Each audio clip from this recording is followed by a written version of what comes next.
Hi అండి, అందరికీ నమస్కారం. నేను మీ లక్ష్మి. ఈరోజు నేను చామదుంపలు ఫ్రై చేశానండి. అదే మీకు చూపిద్దామని వీడియో చేశాను అనమాట.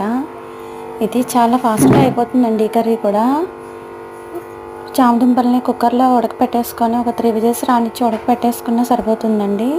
తర్వాత వాటిని చల్లటి నీళ్ళల్లో వేస్తే వాటిపైన ఉన్న తోలు చాలా ఈజీగా వచ్చేస్తుంది.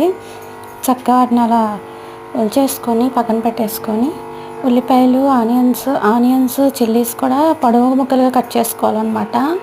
అలా చక్కగా పోపు పెట్టేసుకొని పోపులో కొంచెం 2 నిమిషాలు ఉల్లిపాయలు ఫ్రై అయిన తర్వాత చామదుంపల ముక్కల్ని కూడా చిన్న చిన్నగా కట్ చేసుకోవాలండి. తోలు తీసుకొని ఆ ముక్కల్ని 2 నిమిషాలు ఉల్లిపాయలు ఫ్రై అయిన తర్వాత చామదుంపల ముక్కల్ని కూడా అందులో యాడ్ చేసేసుకోవాలి.